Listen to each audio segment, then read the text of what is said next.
Today's not an easy day, but as you know, change is never easy. Masai Ujiri has had a monumental impact on the Raptors and on our community during his 13 seasons with this organization.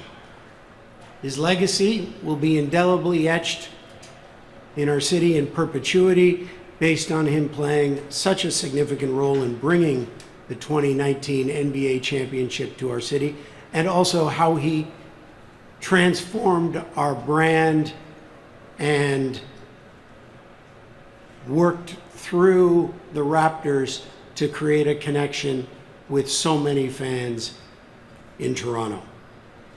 We owe Masai a great deal of gratitude, and I wish him the very best moving forward. One thing we know, wherever Masai ends up, he will be successful. So why now? Why the timing now? So Masai and I spoke over a month ago, and he asked that if a change were to happen, that it was post-draft.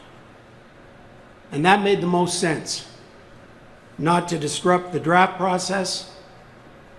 You know, we were holding the 9th pick, a top 10 pick, and of course, Masai's, not only his area of passion, but his area of expertise. He's prolific when it comes to the draft, and we were grateful to have him as the person with Bobby leading our draft. You know, we talked last night about Colin Murray-Boyles, and he said, Murray-Boyles is going to be something special, Keith, and you're going to enjoy watching him develop over the many years to come. 13 seasons is an extremely long time in a sports leadership role. As I said, change is inevitable. And what we really thought is, with the current status of our team and the foundation that, well, Masai has built, that this was the time to make the change. The roster is in place. All our players are signed at the luxury tax limit. The front office is renewed, including General Manager Bobby Webster, and we have great coaching stability led by Darko. So we're now going to turn our attention to search for a new team president, and we'll be working with CAA beginning on that later on this afternoon. Now, the question has come over and over again is we didn't bring in a new president for the Toronto Maple Leafs, but we are bringing in a new president for the Raptors. What is the difference? You may remember that during the news conference just a month ago, I talked about there not being a preset formula for structures for teams.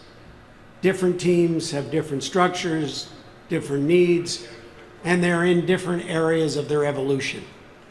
And with the Toronto Maple Leafs, you know, one game from the conference final, and with Brad Treliving and the team moving forward, we didn't feel the need for a president of the Toronto Maple Leafs.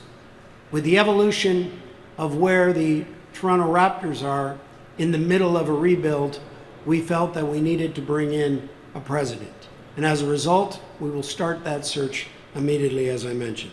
Obviously, whoever comes into that position has massive shoes to fill, so it will need to be a prominent, successful business leader.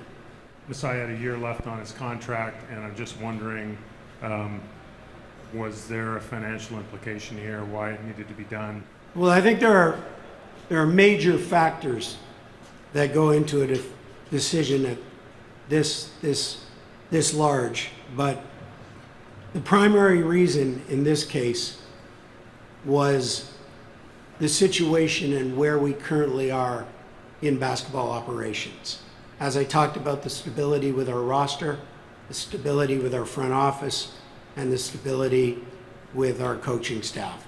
And that allowed us to make a decision to move forward.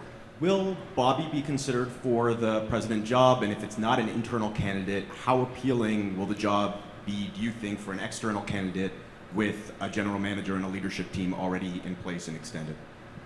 Well, the first question is Bobby will be a candidate. and we've already talked about that. So he will be interviewed. And I think the president of an NBA franchise is always appealing.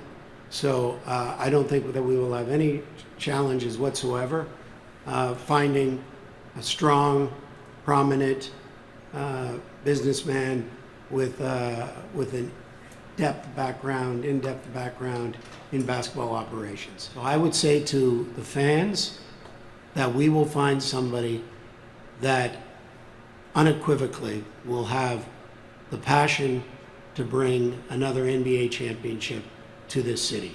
And that is our goal. You said you spoke to Masai a month ago or so. Was that when he was told the change would be happening? I think Masai and I have been chatting for the probably last couple of months, last 2 or 3 months about the future. And so we've had a number of conversations over that time. And when was he told firmly this was the decision? We talked earlier at the beginning of this month. And what were your impressions of how he took that news? I think Masai is a professional, and so he took it as such. And I think that Masai, no doubt, will be speaking in the coming days, and you can ask him that question directly. Did you make this decision, or did Edward Rogers make this decision? This was my decision, supported by the board. How involved in the day-to-day basketball operations do you want the team president compared to the general manager, say? Well, I think the team president will be very involved in the basketball operations, and will need to work very closely with Bobby. So the answer is his or her focus will be 100% on basketball operations. We have a number of centers of excellence based on the plethora of teams that we have. So him worrying about commercials or tickets is not going to be a priority. It will be focused entirely on basketball operations. But the fact that he led the draft shows Masai's integrity and our trust and belief that he always and will always have the best interest at heart for the Raptors. I can't say it any more times than there are many factors that came into this decision, and the timing was right to make a change.